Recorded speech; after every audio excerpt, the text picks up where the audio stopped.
Hello ladies and gentlemen, welcome back to the channel, Orcs Critty. Here we stay with the deck I'm currently playing with my FNM, which is Rakdos Pirates.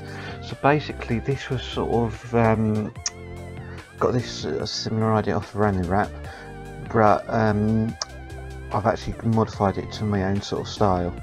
Obviously got swamp in there, but it's kept with a sort of pirate theme to it. As you can probably tell, it is a rush deck, and you basically want to charge in as much as possible and do as much damage.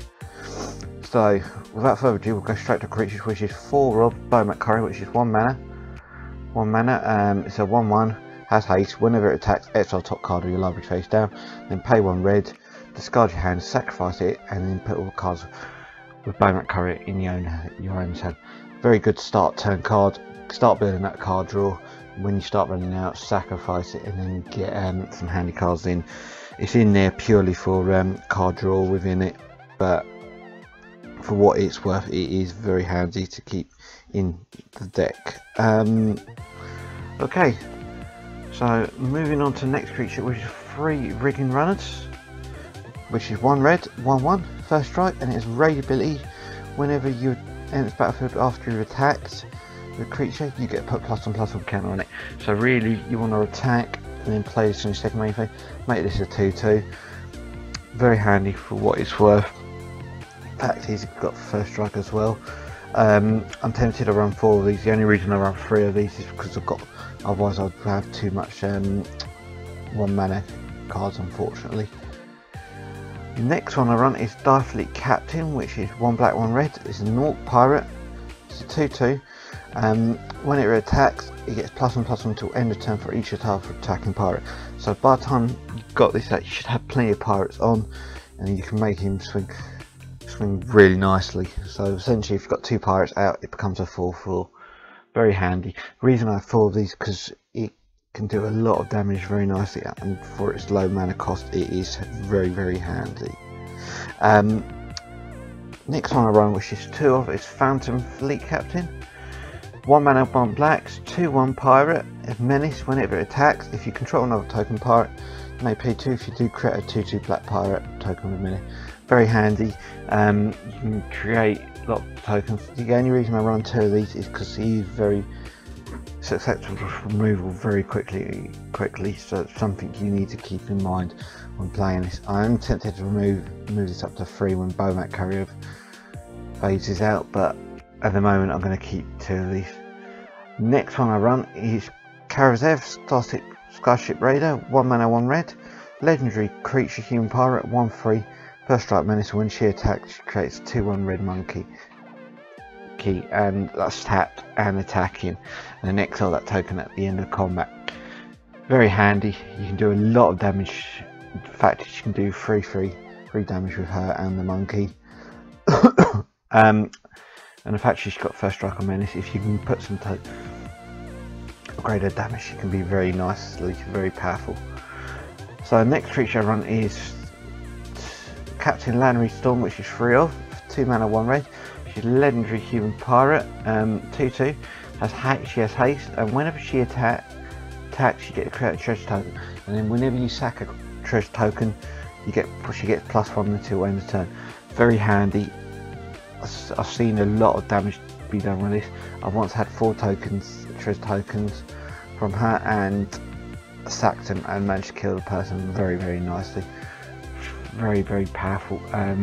Absolutely essential. She can do a lot of damage very quickly, and the fact is you get mana as well.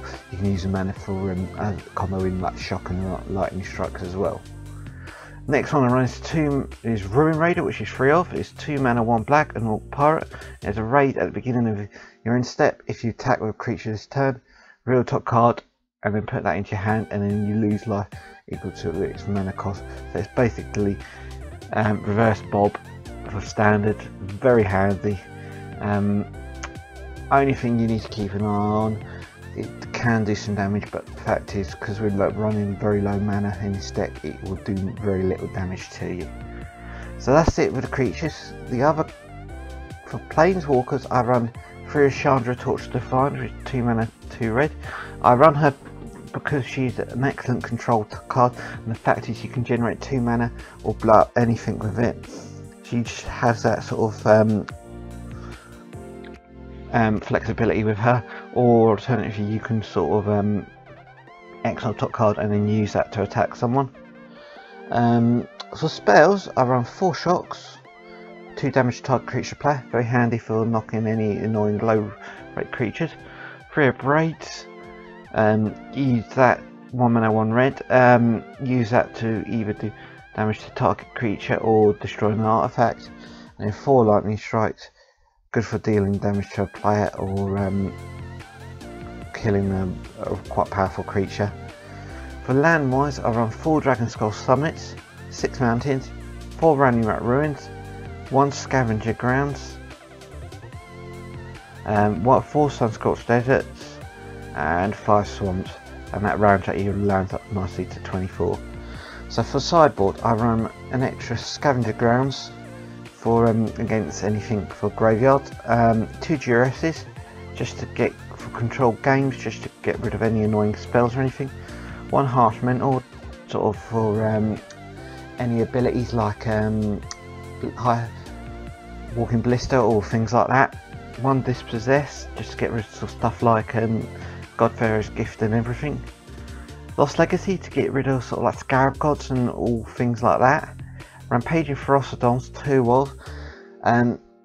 Now with this, just so that you can get damage, just be aware with this, you can hurt yourself with this, so it can be a double-edged sword with this, but if your opponent's swinging wide, then you can do a lot of damage with this very nicely. 2 unlicensed disintegrations, good for destroying annoying powerful creatures, and also if you've got a Bowmat Courier you can make them lose 3 life. 2 Hour Glories, this is sort of an answer for god cards like Hazarets and all that. 1 Vraska's Contempt, again get rid of planeswalkers and creatures, and 2 Glory Bringers just to get high damage and all that in. That is sort of how I run the sideboard. Basically with the deck you want to try and get in as much damage as possible, and then just second game bring in your sideboard in depending on what you're facing. Just you've got some abilities there just to change the deck into control. What I'll try and do is I'll try and get some footage up of maybe me and Adam playing. If other than that, don't forget to like, subscribe us, and any comments let me know below. But apart from that, I'll catch you guys for the next video. Bye bye. Hi guys, remember if you like that video, please smash the like button. Also subscribe to the channel. Let's keep the MTG community growing here on YouTube. And from this, please check out our other playlist. We have plenty of other Magic the Gathering content from myself and the other boys at Orcs Head Magic, and we will catch you all very soon.